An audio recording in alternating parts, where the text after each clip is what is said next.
ഫെലോഷിപ്പിൻ്റെ അംഗങ്ങളായ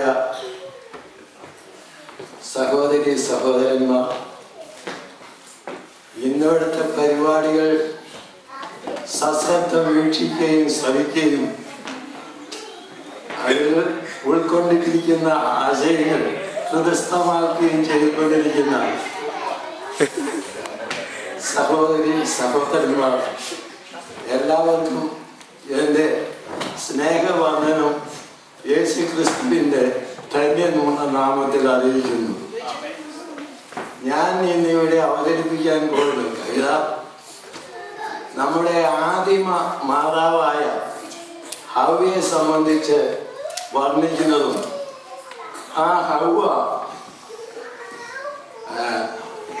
ഏദൻ തോട്ടത്തിൽ താമസിച്ചപ്പോൾ പാമ്പുമായിട്ടുള്ള ഒരു സംഭാഷണവുമാണ്. ഇതിനെ സംബന്ധിച്ച് ഒരു ചെറിയ വിശദീകരണം നൽകേണ്ടതായിരുന്നു.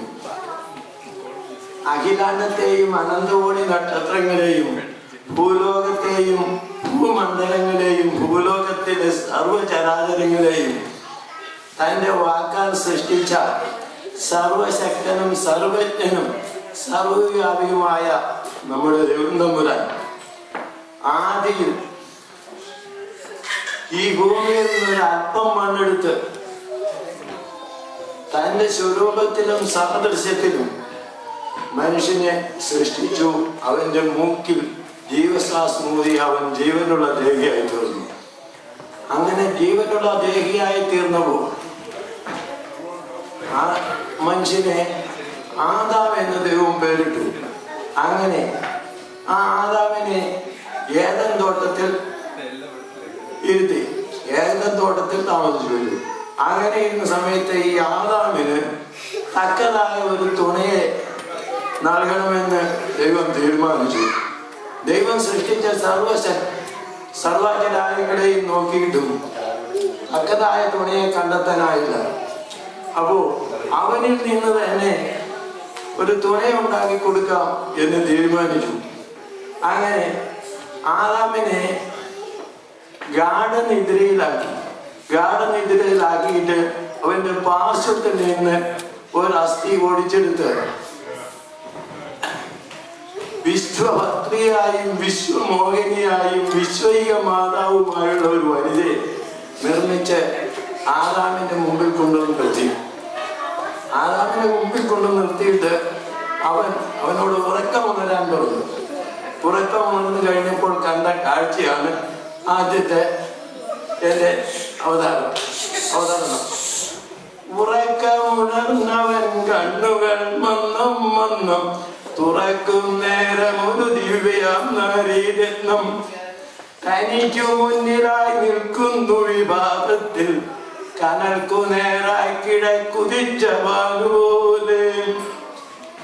അപ്രതീക്ഷിതമായ കാഴ്ചയാൽ വിവശനായി പ്രകാരം അതാം ഉള്ളത്തിൽ ഉച്ചരിച്ചു, എന്തു ഞാൻ കാണുന്നത് ചന്തമേറിയ കാഴ്ച, മഞ്ഞിലെ ഭൂവിൽ പിണ്ടിതാകൃതിയായോ, ചന്ദ്രനെ വെടിഞ്ഞങ്ങ് ചന്ദ്രികാവരാവതോ, സാന്ദ്ര സൗഭാഗ്യമൂർത്തി എന്തൊരു നവസൃഷ്ടി. വാനവ പരീക്ഷയിൽ ആരാനുമാണോ വരിൽ, താനാദികൾ കൽപ്പഭേദമുണ്ടോർത്തു കണ്ടാൽ എന്നു മാത്രവുമല്ല മാമാ ഹൃദയത്തെ മുന്നേ വിധങ്കവർന്നില്ലൊരു വാനവനും.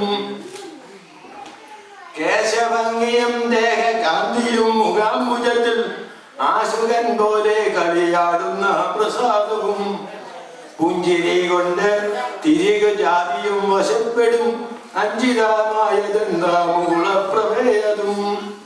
പടലാധരം മനോമോഹനം നാശികയും പേടമാനഴി വണങ്ങിടുന്ന മിഴികളും, ഉല്ലസ കല്ലോലം പോലിളകും ചില്ലിയുഗത്തെ നല്ലൊരു താടിമത്തെ വെല്ലുന്ന ഗന്ധങ്ങളും, ആകവേ ചിന്തിക്കുകിൽ അത്ഭുതപരവശരാകാതെയിരിക്കുകിൽ അമൃതാശികൾ പോലും.